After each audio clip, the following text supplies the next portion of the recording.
Hello guys, welcome to Unicorn Princess Tarot. This is my reading for Taurus. So, simulan na natin. Na-shuffle ko na yung cards kanina.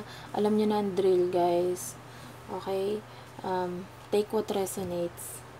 Kung tingin mo para sa ito, para sa ito. Kung sinasabi kong person mo ito, pero alam mo namang ikaw sa sarili mo ang gumawa, alam mo na yon, vice versa. Ikaw nang bahalang with the death and rebirth, this is an ending and a new beginning. And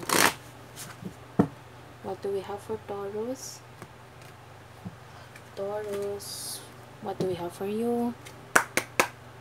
Thank you. Spirit guys, what do we have for Taurus, please? What do we have for Taurus?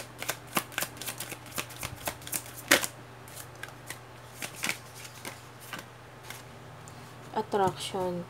So, yung person mo with the attraction, sobrang attracted siya sa'yo. And there's mutual feeling of attraction. Na-attract ka dito sa taong to, na-attract ka sa'yo.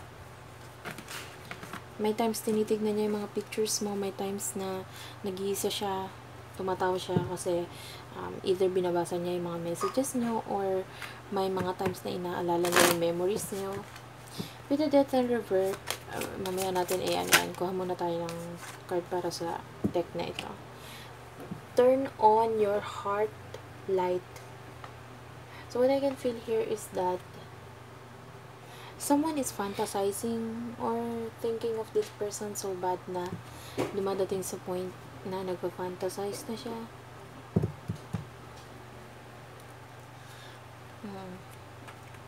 Sobrang nagagandahan or napupugian itong taong to sa'yo.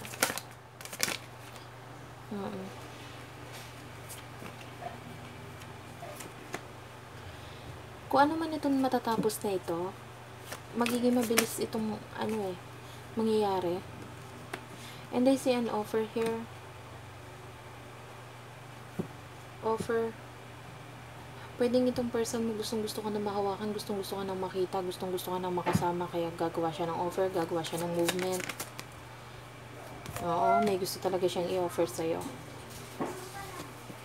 This could be stability. Magiging mabilis to, kaya maghanda ka na lang. Magiging mabilis tong offer nito. This is, pwedeng may kinalaman sa stability or pag-move in, paggagawa, paggawa ng bahay, ganun. With the Hierophant, I can see someone here is developing his or her finances, inayos na yung kanyang sarili, and there's this longing, pwedeng may great distance dito, and there's someone here na kailangan mag-travel. I can feel gagamit siya ng sasakyan, wheels, yes.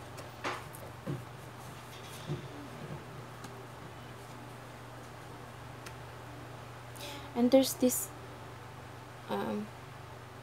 for some of you, itong person na to pwede may kinalaman sa paghahalaman, yung kanyang ginagawa ngayon, or nasa province, ganyan. There's trees and planting, ganyan. Para sa iba sa inyo. Pero kahit anong ginagawa ng person, may iniisip ka niya.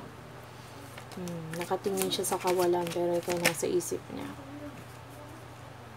And still, I can feel pwedeng sobrang layo ng taong to. Kumbaga, pwedeng ang distance nyo ay sea. So, for some of you, dagat ang distansya. Gustong mag-travel.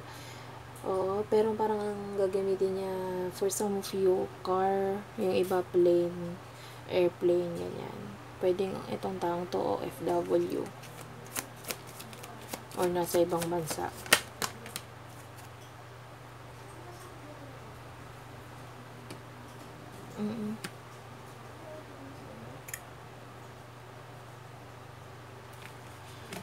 Pinanghahawakan niya talaga yung feelings niya, o kaya meron siyang tinatago.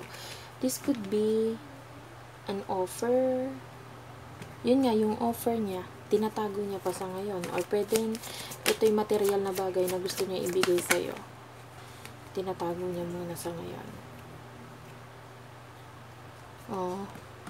Kung ikaw ay karelasyon mo na tong taong to, pwedeng there's new beginning. Pwedeng itong taong to alokin ka ng kasal.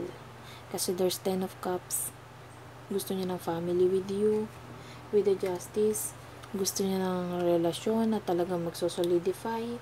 And 4 of wands, gusto niya ng bahay. Gusto kanyang ibahay.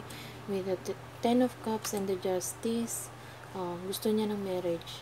Itong person na to. Kaya for some of you, pwedeng karelasyon na tong taong to at gusto na ng marriage kasayo.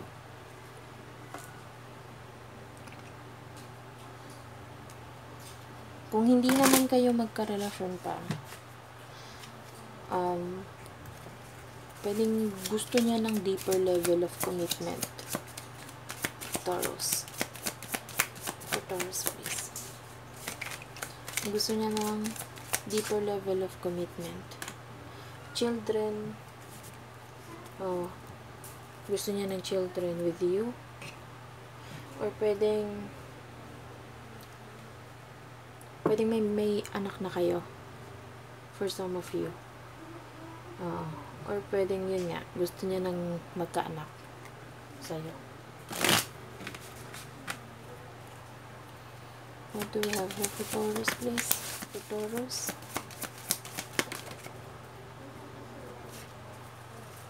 Actions speak loudly and true love.